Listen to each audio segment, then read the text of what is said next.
In the autumn of 1841, a self-taught tinsmith named John Bain stood ankle-deep in the wet soil of a Scottish potato field holding two small metal plates connected by a copper wire. One plate was zinc, the other was copper. He pushed them into the dirt about 18 inches apart, attached a simple galvanometer, and watched the needles swing. The ground itself was producing a steady, measurable electric current. No fuel, no coal, no wind, just dirt, two cheap metals, and a wire. That experiment, written up in the Edinburgh New Philosophical Journal the following spring, would go on to power telegraph lines across 2 continents for almost 70 years. Today, you can build the same device for under $8 at any hardware store. So, why has almost no one in modern America ever heard of it? Why was it quietly dropped from electrical engineering textbooks around 1955? And why do utility companies, when you ask them directly, dismiss it as a hoax, even though the United States Patent Office issued more than 30 patents on improved versions of it between 1841 and 1939? That's what we're going to dig into today. Because the Earth battery, the so-called ground cell, is one of the strangest casualties of the 20th century energy industry. And the old order Amish, in pockets of Lancaster County and Holmes County, never stopped using small versions of it to run low-voltage devices in barns where the power grid was either forbidden by the Ordnung or simply music too expensive to reach. Let me back up and explain what this thing actually is, because the moment people hear free electricity from dirt, their brain shuts off. I get it. I was the same way until I read Carl Friedrich Varley's 1853 paper to the Royal Society, which documented earth batteries powering telegraph stations between London and the coast for over a decade without a single battery replacement. Varley wasn't a crank. He was the chief electrician for the Electric and International Telegraph Company. His earth batteries delivered between 0.7 and 1.1 volts per cell continuously with current outputs between 5 and 80 milliamps depending on soil chemistry. String enough cells together, and you have real usable 24-hour direct current. The famous transatlantic cable, signaling in the 1860s, used earth return circuits that relied on the same fundamental principle Bain had stumbled onto in that potato field. Here's the basic physics, and I'll keep it simple because the physics is the whole reason this works. When you bury two dissimilar metals in moist soil, the soil acts as an electrolyte, exactly like the acid in a car battery, just weaker and slower. Zinc gives up electrons more easily than copper. Those electrons flow through your external wire from the zinc anode through whatever device you're powering and back into the copper cathode. The soil itself completes the circuit through ionic conduction. As long as the soil stays moist and the zinc hasn't fully corroded away, the current keeps flowing. A properly built pair of electrodes, zinc plate roughly 12 in by 12 in, copper of the same size, music buried about 3 ft down and spaced about 10 ft apart, will produce usable current for somewhere between 18 months and 4 years before the zinc needs replacing.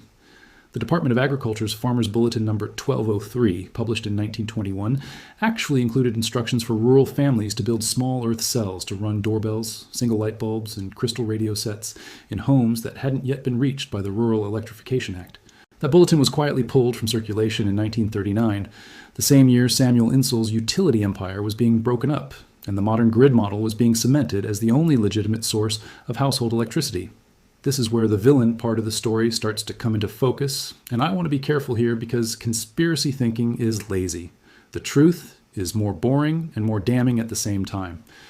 In the 1920s and 1930s, the major electric utilities, led by companies like Commonwealth Edison, General Electric, and Westinghouse, lobbied hard for what became known as the universal service model, the idea that electricity should be a centralized commodity delivered through a single regulated provider. That model made enormous sense for high-power applications like industrial motors and refrigeration. It made no sense at all for low-power applications like lighting a barn or running a radio. But the utilities didn't want a parallel low-voltage culture to develop, because every farmer who ran his chicken coop light off a buried zinc plate was a farmer who would never sign up for grid service. So, between roughly 1935 and 1955, earth battery references gradually disappeared from agricultural extension publications, from high school physics textbooks, and from the popular mechanics magazines that had once printed dozens of DIY plans. Penn State Extension still has the 1928 pamphlet archived. Cornell has a similar one from 1931. Neither institution has published anything new on the subject since the Eisenhower administration. Meanwhile, in the Amish communities of Lancaster, Holmes, and LaGrange counties, the knowledge never went away. I spent 3 days in August walking the back roads near Mount Hope, Ohio, with a furniture maker named Eli, who walked me out behind his shop to show me what he called his ground line. 2 copper rods sunk about 4 ft into the clay, spaced roughly 15 ft apart with magnesium ribbon as the sacrificial anode instead of zinc. He He was using it to slow charge a bank of small lead acid cells that ran the LED work lights in his shop after sundown. Total cost of the system, he said, was about $34, including the wire. He'd built it in 1998. He'd replaced the magnesium ribbon once in 2011. That was the entire maintenance history. 26 years of trickle current from 2 pieces of metal buried in his yard. Eli laughed when I asked him if he thought it was strange that this wasn't more widely known. The English, he said, meaning non-Amish Americans, they don't want small things. They want big things plugged into bigger things. That was it. That was his whole analysis of 20th century energy policy, and honestly, he wasn't wrong. Now, the obvious objection here is that an earth battery produces a tiny amount of power, and that's true. You're not going to run your central air conditioning off a zinc plate buried in your backyard. Anyone telling you that is selling you something? A single well-built earth cell produces somewhere between 112 and 112 V at maybe 10 to 100 millimeters. In raw wattage, you're looking at perhaps a tenth of a watt to 1/1/2 of continuous power per cell. That sounds laughable until you do the math. 1 W running continuously for a year delivers about 8,760 W of energy. That's nearly 9 kilowatt-hours for free from a system that cost you $8. Stack 10 cells in series and parallel, which a competent homesteader can do in a weekend, and you're producing close to 90 kilowatts a year of trickled DC power. That's enough to keep a bank of deep cycle batteries topped off, run a low voltage lighting circuit, power security cameras, charge phones and tablets, run a small electric fence, and keep a chest freezer's circulation fan moving in an emergency. Now, let's get back into the technical side, because this is where the people who say it can't possibly work get quiet. The chemistry of soil matters enormously, and this is the piece that almost every blog post and YouTube video on earth batteries skips, which is why so many people try it once. Music is get a weak reading and give up. Soil resistivity is the key variable, and it's measured in ohm meters. Wet clay soil with high mineral content can have resistivity as low as 10 ohm meters, which music is excellent for earth batteries. Dry sandy soil can run over 1,000 ohm meters, which is essentially useless. The United States Geological Survey publishes detailed soil resistivity maps for every county in America. If you live east of the Mississippi, in any state with regular rainfall and clay or loam topsoil, you are an earth battery country. Florida, Louisiana, the Ohio River Valley, the Mid-Atlantic, New England, and the Pacific Northwest are all excellent. The high desert of Nevada and Arizona is poor. The upper Midwest is decent, but seasonal. Alaska is a special case that requires deeper burial below the frost line. This brings up the moisture question, which is the second most common objection I get from skeptical viewers. What about drought? What about winter? The answer is that you bury the electrodes deep enough that they stay below the seasonal moisture variation zone. In most of the eastern United States, that means 3 to 4 FT down. The soil at that depth holds moisture year-round, even during summer dry spells, because of capillary action drawing water up from the water table. The Amish farmers I spoke with in Ohio reported essentially no seasonal variation in their ground cell output once the electrodes were buried below 36 inches.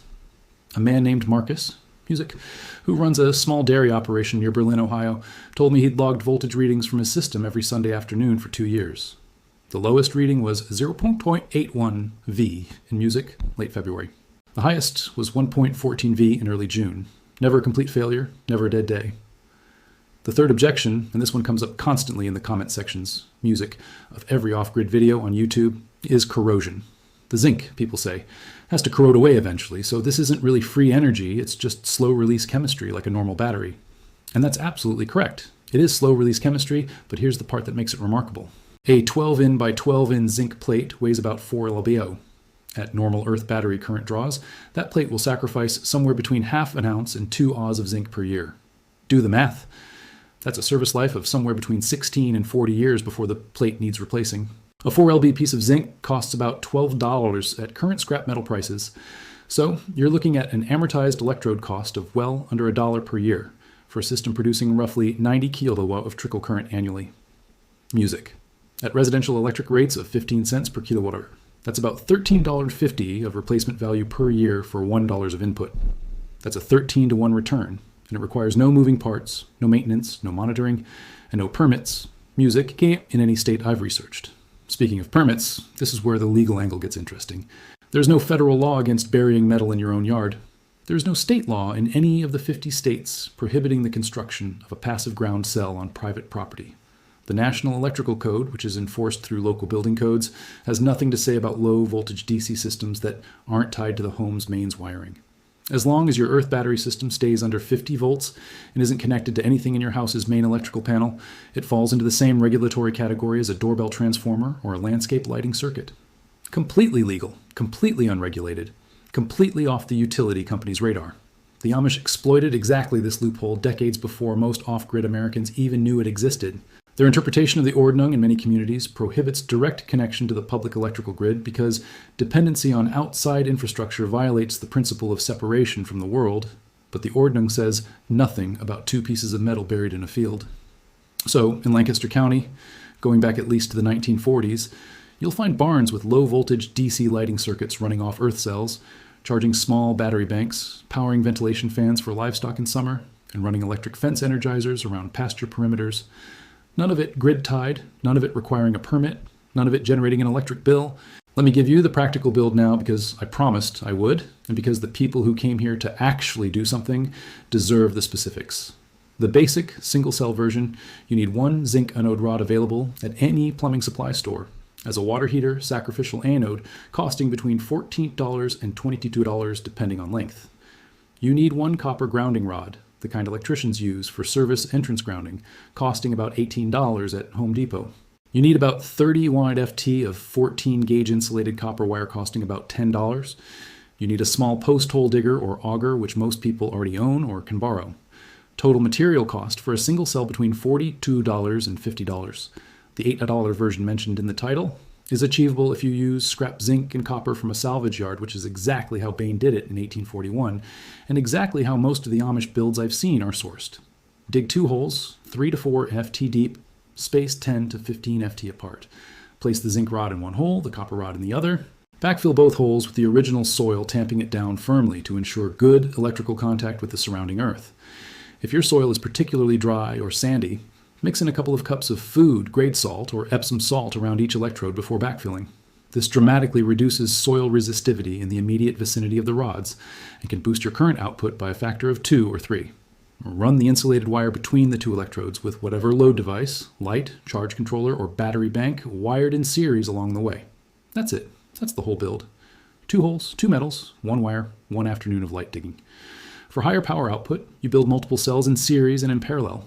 Series wiring, where you connect the copper of one cell to the zinc of the next, adds voltage. 4 cells in series gets you about 4 V, enough to charge a small lithium battery through a buck converter. Parallel wiring, where you connect all the copper rods together and all the zinc rods together, adds current. 10 cells in parallel can deliver close to an amp at 1 V, which is enough to run real low voltage equipment. The largest Amish installation I personally inspected was a 16-cell array on a 30-acre property in Holmes County, producing about 8 WW of continuous DC power used to keep a battery bank topped off for the family's barn lighting and water pump controller.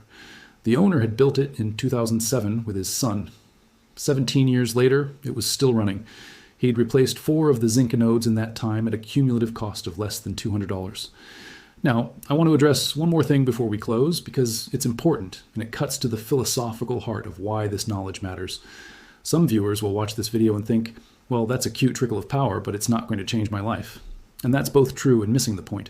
The point isn't that one earth battery replaces your utility bill. The point is that the assumption that all electricity must come from a centralized grid, paid for monthly, controlled by a single corporate entity, is a 20th century cultural invention, not a physical law of the universe. Electricity is in the dirt under your feet right now, available to anyone with a shovel and $10 worth of scrap metal. The grid is a convenience, not a necessity for every watt of power you consume. Once you internalize that, your relationship with energy changes permanently. You start looking at your house, your land, your sun, your wind, your soil, and asking what each of them could be doing for you that you're currently paying someone else to do. That shift in thinking is exactly what the Amish never lost, because they never adopted the grid mindset in the first place. They build small, redundant parallel systems for every essential function. They have wood heat and propane heat and solar heat all in the same house. They have hand pumps and windmill pumps and ram pumps on the same property. They have earth cells and battery banks and small generators backing each other up. Nothing is single point of failure.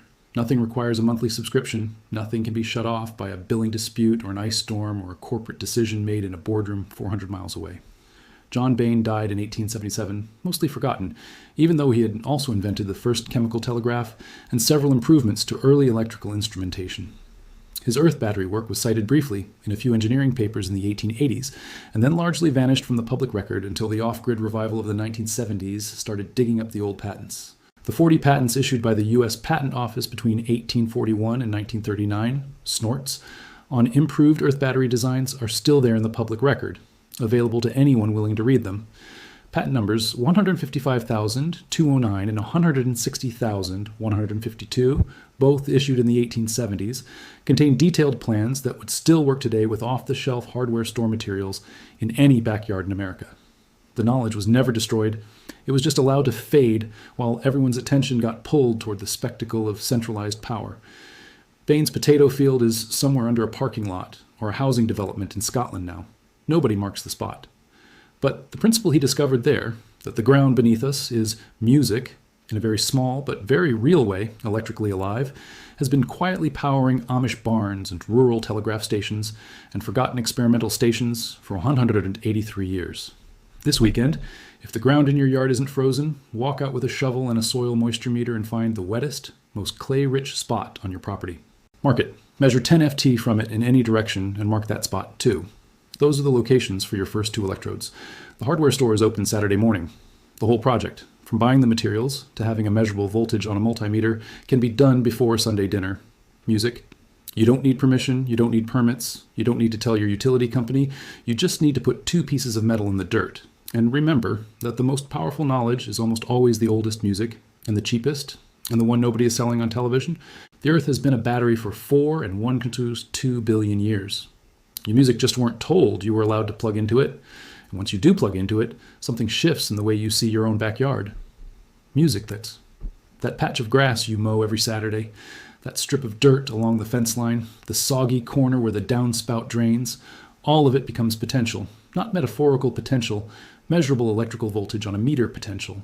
People who build their first Earth battery almost always describe the same moment. They touch the multimeter probes to the wires, the needle jumps, and they stand there for a long minute just staring at it because nobody told them it would actually work. They half expected to be disappointed, to discover the whole thing was folklore, and then the needle moves, and they realize they have been lied to, gently and continuously, for their entire lives about what the ground under their feet is capable of. That moment of recognition is exactly what worried the men who built the centralized grid in the early 20th century. Samuel Insull, the British-born financier who became Thomas Edison's personal secretary and then went on to build the largest electric utility empire in American history, understood something profound about human psychology. He understood that if people generated their own power, even a little of it, they would never again accept the idea that electricity was a service to be purchased. Insull's great innovation was not technological. It was the monthly bill. He took something that fell from the sky and lightning and seeped through every cubic inch of soil and turned it into a subscription. By 1907, he had convinced the state of Wisconsin to grant his company a legal monopoly, and within 15 years, that model had spread to nearly every state in the Union. The Earth battery, the windmill-charged farm system, the small-scale hydroelectric setup on the creek behind the barn, all of these became music. In the eyes of the law and the utility commissions, quaint relics. Not illegal exactly, just discouraged, just unworthy of serious adult attention. And the discouragement worked. By 1935, when the Rural Electrification Act poured federal money into stringing copper wire across every county in America, the small private generation systems that had served farms for 50 years were ripped out and scrapped. Henry Ford himself, who had championed decentralized village-scale power generation and built a series of small hydroelectric plants along Michigan rivers in the 1920s, watched his vision get steamrolled by the logic of the central station. Ford believed every village of 2,000 people should generate its own electricity from local resources. He wrote about it in interviews with the Detroit News in 1922. He built the prototypes. They worked. And then they were abandoned, not because they failed, but because they did not generate the kind of recurring revenue that Wall Street had learned to love. There was a particular kind of grief in knowing this history. The grief of realizing that a different world was not only possible, but was actively being built, and then was deliberately dismantled, not by villains exactly, just by men who saw a better way to make money and had the political connections to make their way the only way. The Earth battery is a small thing. It will not power your refrigerator. It will not heat your house in January. But it is a doorway. It is the first step in remembering that energy is not something that arrives at your house through a wire owned by someone else. Energy is a property of the universe, of the soil, of the air, of the sunlight on your roof, and the wind across your field, and the temperature difference between the dirt 6 FT down and the air at your nose. The grid sells you a single narrow slice of that and convinces you the rest does not exist. Consider what John Bain, the audio engineer and inventor who died in 2016, spent the last 30 years of his life trying to demonstrate. Bain built dozens of Earth battery variations in his Idaho workshop. He kept meticulous logs. On one of his designs, using a magnesium rod and a carbon rod separated by about 12 FFE of moist soil, amended with sea salt and a small amount of copper sulfate, produced a steady 1.1 V at roughly 40 miles for over 4 years of continuous operation. 4 years, with no maintenance other than occasionally pouring a gallon of water on the soil during dry spells. Bain ran a small LED array off that battery, a cluster of 7 red LEDs, and it glowed continuously in his workshop window from 2009 until he disassembled it in 2013 to make room for a new experiment. Anyone who visited his shop could see it. Anyone who wrote to him could get the schematics. He gave them away for free hundreds of times to anyone who asked. The hardware store list for replicating Bain's setup comes to about 34 HA at current prices. A magnesium anode rod, the kind sold for protecting water heaters from corrosion, runs about $18. A carbon gouging rod from a welding supply store costs around $6. 20 POW FT of 12 gauge. Insulated copper wire is another $7. A bag of pool salt is $3. You already have the shovel. You already have the dirt. The voltage will show up within about 20 minutes of burying the electrodes and saturating the soil between them with salt water. It is the cheapest physics experiment in the world, and it is also, in a quiet way, one of the most subversive, because it teaches you that the story you have been told about where power comes from is incomplete.